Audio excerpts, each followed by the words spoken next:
Since childhood, Quang had always been haunted by stories of the hungry spirits, those souls unable to move on because their earthly duties had been left unfinished.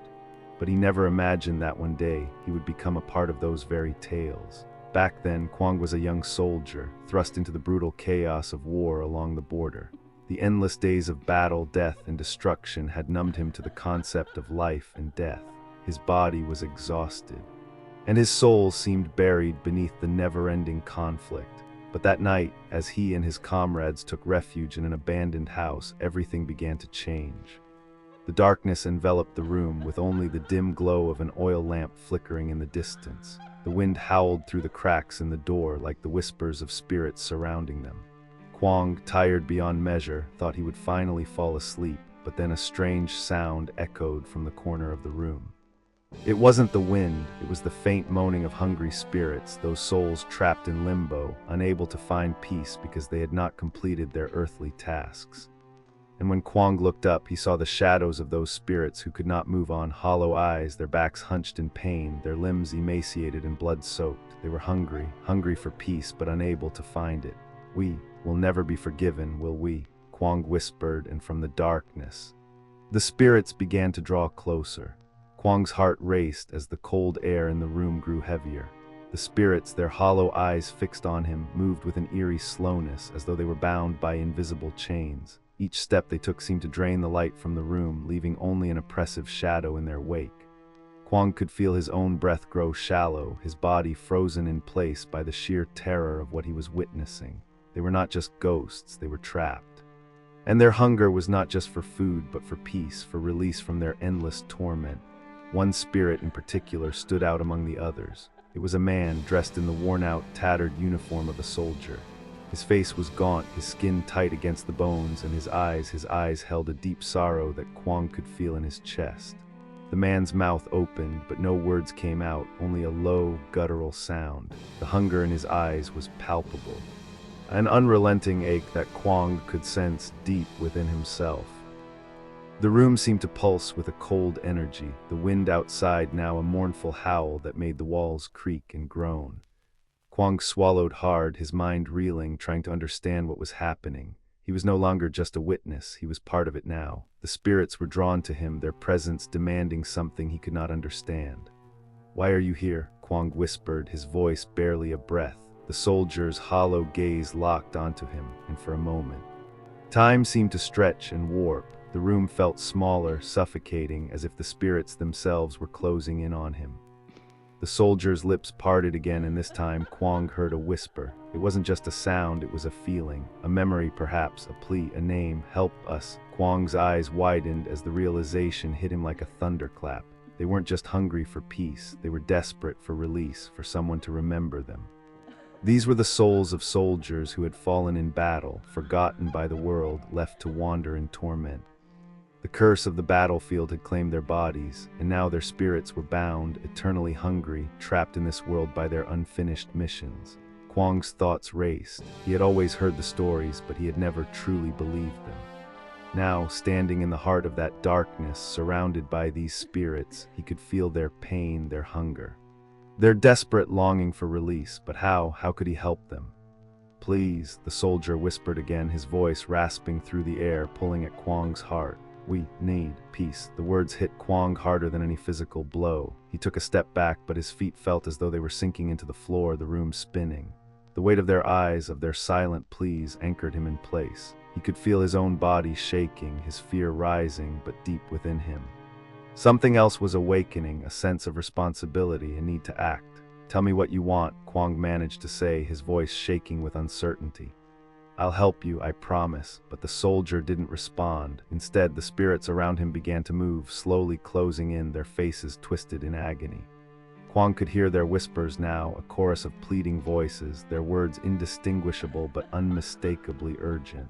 The room seemed to close in around him, the walls pressing inward, the cold becoming unbearable. In the distance, Quang heard something, faint at first, like a distant ticking. It grew louder with each passing second, a rhythmic, insistent sound that seemed to come from nowhere and everywhere at once. His heart skipped a beat as the realization hit him.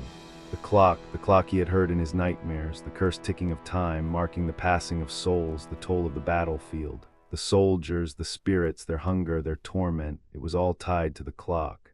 And the clock seemed was the key to their release, but how could he stop it?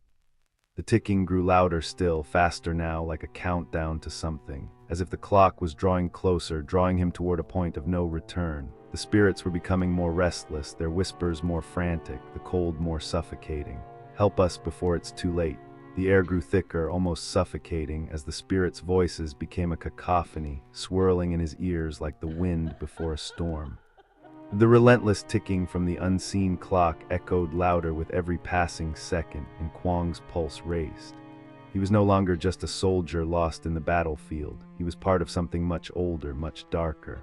The spirits, their faces twisted with suffering, now circled him, their hollow eyes following every movement. The cursed clock, it was the source of their torment, their insatiable hunger. Quang could feel its presence growing stronger, its influence seeping into his mind, dragging him deeper into the curse's grip. The walls of the room seemed to close in, as if the very air was being drawn toward the clock's ticking. The more he tried to resist, the harder it became to breathe, to think. A hand, cold as death, brushed against Quang's arm, sending a jolt of ice through his veins. He spun around, but there was no one there. The shadow of the soldier from before stood just beyond his reach, staring at him with desperate eyes. The spirit raised its hand, pointing toward the corner of the room where a faint glow pulsed from the shadows. Quang knew where it was coming from. The clock. He stumbled forward, his legs unsteady, his heart racing. The room around him seemed to warp and shift, the floor beneath him twisting like a labyrinth. As he neared the source of the glow, his breath caught in his throat. There in the farthest corner of the room stood the ancient clock, tall, dark, and twisted, its face cracked but still ticking, its hands moving faster than they should. The spirits gathered behind him, their eyes glowing faintly in the dim light. They seemed to be watching him, waiting. Quang could feel their hunger growing, their desperation rising, their souls trapped by this cursed object. Destroy it, one of them whispered, its voice barely audible above the ticking. Break the clock, only then will we be free. But Quang hesitated. How could he destroy something so ancient, so powerful? He could feel its pull, the weight of its history pressing down on him. The ticking grew faster, more frantic, as if the clock itself was alive, sensing his fear. The spirits surrounding him grew restless, their movements jerky and erratic. Do it now, another voice cried, more urgent this time. The clock, it feeds on us, and it will feed on you too if you don't act. The words struck him like a thunderclap. The clock fed on them. It had been consuming their souls all this time, trapping them in its endless cycle of hunger. Quang's mind raced. He had to act. There was no time to waste. With trembling hands, he reached out to touch the clock. The moment his fingers brushed against the cold, weathered surface, a wave of cold shot through him, paralyzing his entire body. His vision blurred, and for a moment he felt as though he was falling into the abyss. The spirits screamed, their voices rising in a crescendo of anguish, urging him to break the clock. To free them from their torment, the ticking stopped. For a fleeting moment, everything was silent. Then, with an unearthly groan, the clock shuddered, as if waking from a long slumber. The hands of the clock began to spin wildly, faster and faster, until they became a blur. The air around Quang crackled with energy, a force so powerful that it nearly knocked him off his feet. Then, in a flash of blinding light, the clock exploded. The air grew thicker, almost suffocating, as the spirits' voices became a cacophony, swirling in his ears like the wind before a storm. The relentless ticking from the unseen clock echoed louder with every passing second, and Quang's pulse raced. He was no longer just a soldier lost in the battlefield. He was part of something much older, much darker. The spirits, their faces twisted with suffering, now circled him, their hollow eyes following every movement. The cursed clock, it was the source of their torment, their insatiable hunger. Quang could feel its presence growing stronger, its influence seeping into his mind, dragging him deeper into the curse's grip. The walls of the room seemed to close in, as if the very air was being drawn toward the clock's ticking. The more he tried to resist, the harder it became to breathe, to think. A hand, cold as death, brushed against Quang's arm, sending a jolt of ice through his veins. He spun around, but there was no one there.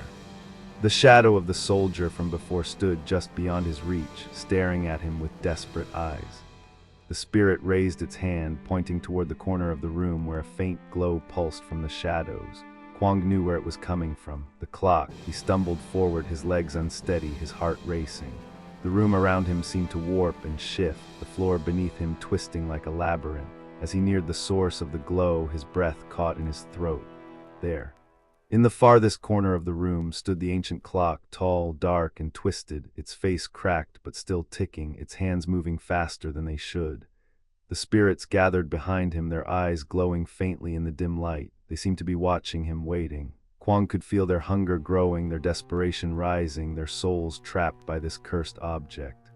"Destroy it," one of them whispered, its voice barely audible above the ticking. "Break the clock.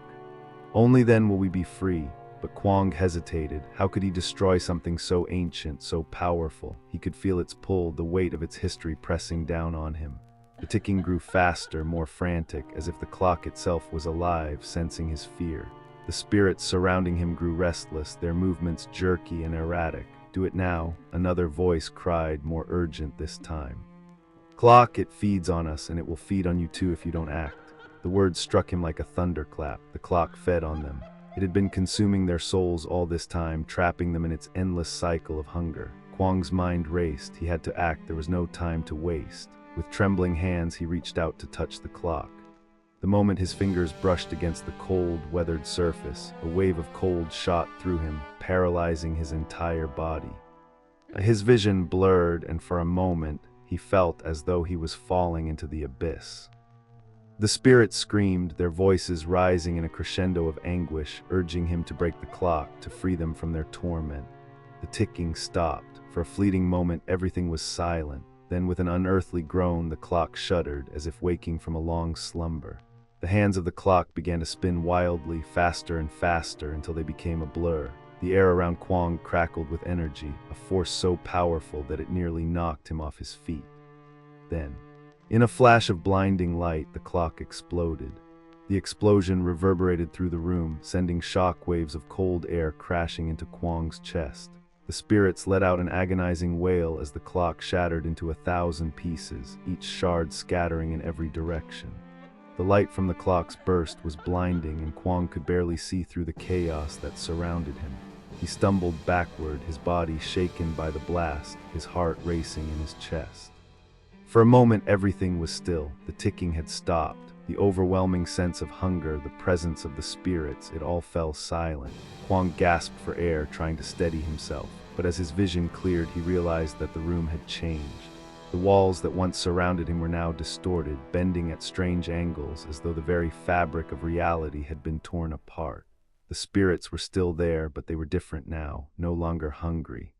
No longer desperate, their faces were twisted in confusion. They floated in midair, their bodies flickering like half-formed images, fading in and out of existence. They looked lost, as if they had just woken from a long, twisted nightmare.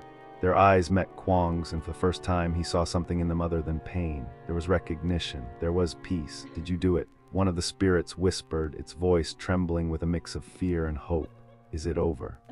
Quang didn't know how to answer. He looked down at the broken clock, its shattered remnants scattered across the floor. The spirits floated closer, their forms flickering as though they were being pulled in different directions. "We are free," another spirit said softly, its voice echoing through the room.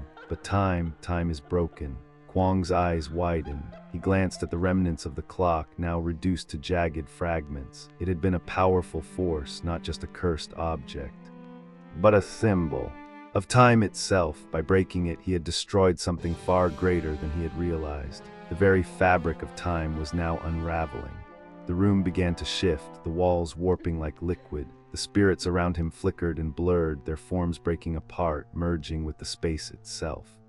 Quang felt himself being pulled in every direction, as though time was no longer holding any shape, no longer moving in a linear way. It was a terrifying, dizzying sensation, like falling through an endless, shifting void.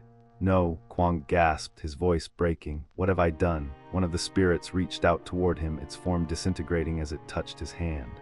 "You've broken the cycle," it whispered, "but you've also broken time." The spirit's words echoed in his mind as the world around him continued to warp and distort. His mind raced. What did this mean for him, for the world? Was the curse really over? Or had he unleashed something far worse than he could have ever imagined? Suddenly, the floor beneath him cracked and Quang fell into darkness. He screamed, but no sound came out. It was as if the very air had disappeared. He tumbled through the void, his body weightless, until a blinding light surrounded him, pulling him toward someone. Quang, a voice whispered, distant and soft. It was a voice he knew, one that filled him with both warmth and dread. He tried to scream, but no words came out. His body was still, suspended in the blackness. The light grew brighter, and he could hear the faint sound of a clock ticking once more. It was a familiar sound, but this time it wasn't the clock he had destroyed. This was something else, something worse. The light enveloped him completely, and for a moment Quang felt as if he were falling into another time, another place, something far older than he was ready to understand. Quang's eyes snapped open. He gasped, his body jerking upright, only to find himself in an unfamiliar place. The air around him was thick and stagnant, heavy with an unnatural stillness. The walls were dark, lined with ancient, faded portraits of men and women who seemed to watch him with piercing eyes. The room felt both endless and suffocating, as though it was an eternal prison, far from the world he had once known. He blinked, trying to adjust to the dim, flickering light that seemed to come from nowhere and everywhere all at once. It felt as though time itself was fractured, frozen in a perpetual loop. The clock's ticking echoed in his ears, the sound unsettling, louder and faster than ever before. "This is not real," Quang whispered to himself, shaking his head as if to dispel the madness surrounding him. But deep down he knew something had changed. Had he really broken the curse? Had he truly destroyed time itself? He stood up, his legs weak, his movements slow and disoriented. The moment he took a step forward, the room shifted, its walls bending at odd angles. He staggered back, heart pounding, his mind struggling to grasp what was happening. The room was alive, breathing with him, twisting and changing around him. "No, this can't be," his voice trailed off as he realized that he wasn't just trapped in this room. He was within time itself, lost in a dimension where time was both infinite and non-existent. The ticking of the clock grew louder, its presence suffocating. He looked around desperately, but there was no sign of the spirits that had once surrounded him. The echoes of their voices had faded, replaced by the unrelenting rhythm of time. It was as though the curse had taken on a life of its own, consuming everything, swallowing him whole. Suddenly, a voice cut through the darkness. "You broke the clock, but you didn't break time." Quang's heart skipped a beat. He spun around, eyes wide, trying to locate the source of the voice. It was familiar yet alien, cold and disembodied, as though it was coming from within the very walls themselves. "Who are you?" Quang demanded, his voice trembling. The answer came like a whisper, chilling and cryptic. "I am time. You are in my domain now. You can never escape." Panic surged through Quang's chest as he realized the gravity of his situation. He wasn't in control anymore. Time had taken on a form of its own, a living, breathing entity that had claimed him, and now there was no way out, no way to undo the damage he had done. You've been here before," the voice continued, now distorted as though time itself was speaking through it. "You were always meant to be here, trapped in the hourglass of eternity." Quang's mind reeled as he tried to make sense of the words. Was this the end? Was this his punishment for meddling with forces beyond his understanding? Time was no longer just a measure of moments. It had become something else entirely. A force with a will of its own, and Quang was its prisoner. "I never meant to," he whispered, his voice barely audible. "I just wanted to help them, the spirits, the soldiers." The voice didn't respond immediately. Instead, the clock's ticking grew louder until it seemed to echo in every corner of his mind. Quang's chest tightened, his heart beating faster as the ticking became a rhythmic mantra. Thwack, thwack, thwack. The sound of the ticking consumed him. His mind began to unravel as time itself seemed to stretch, each second drawn out endlessly. Every movement felt like it took hours. The seconds turned into minutes, the minutes into days, and yet Quang remained suspended in this timeless nightmare, unable to escape. "Please," he begged, falling to his knees. "I didn't mean to break it. I didn't want this." "You broke it," the voice responded, cold and indifferent. "You shattered the clock, but you cannot break time. Time is not something you can fix." The room darkened even further, the clocks ticking now a deafening roar in his ears. Quang's mind was slipping, the weight of time pressing on him from all directions. The shadows around him began to move, twisting and contorting, reaching out for him, drawing him deeper into their grasp. And then from the darkness, a figure emerged. Quang's body felt weightless as he continued to fall. The sounds of the world around him had faded to nothingness, replaced only by the relentless ticking of the clock. Every second stretched into infinity. And every moment he tried to grasp slipped through his fingers like sand. He was trapped in a timeless void, lost between what was and what could have been. Then in the darkness, a light appeared, a faint, glowing flicker that seemed so far away but drew him toward it with an inexplicable pull. It was the only thing left in this endless abyss. Quang reached out, his body aching, his spirit exhausted, yearning for something, anything, that would bring him back to the world he once knew. As he reached for the light, a figure appeared before him, an older man dressed in tattered clothes, his face etched with weariness. His eyes, though clouded with age, held a knowing, almost peaceful expression. The man didn't speak, but Quang could feel his presence, a calming force in the chaos that surrounded him. "Where am I?" Quang asked, his voice shaking as he floated in the endless void. "What is this place? Is this the end?" The man nodded slowly, a faint smile on his lips. "No, this is not the end. This is what comes after. Point of no return, where time has no meaning and the boundaries between the past and future have dissolved." Quang felt a heavy lump form in his throat. "I broke it, the clock, I broke it. I thought I was helping, I thought I was freeing them, the spirits." The man's eyes darkened, but he did not speak in anger. "You sought to free them, but you misunderstood. You cannot undo the natural order. Time is a force, one that cannot be broken. It simply is, and now you are part of it." Quang looked around helplessly. "But I never wanted this. I didn't mean to break time." "You did not mean to," the man said softly, "but intent does not change fate. You have been given a rare gift, the chance to witness the very fabric of existence unravel. The question is, what will you do with it?" The light around Quang began to pulse, growing brighter and stronger until it engulfed everything, leaving him with nothing but its blinding presence. The man's voice echoed through the light. "The spirits you saw, they are part of the cycle. They are not lost. They are simply waiting for time to turn in their favor once more." Quang felt his heart pound in his chest, the weight of the man's words sinking in. "So, there's no escape. I'm trapped here, in this endless loop. Only if you choose to be," the man said, his voice fading as the light grew even brighter. "Time has a way of reshaping itself.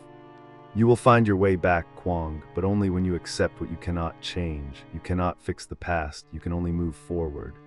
Suddenly, everything around Quang shifted. The void, the light, the man, everything began to melt away, replaced by the faintest hint of sound. A soft wind, the sound of footsteps, the sensation of movement. He was waking up. Quang gasped, his eyes snapping open. He was no longer in the void, no longer lost between moments. He was lying on the floor of the abandoned house, the remnants of the broken clock still scattered around him. The spirits gone, the darkness gone, but the ticking remained, faint, lingering. The clock had been destroyed, but time had a way of finding its way back. Time would never truly end.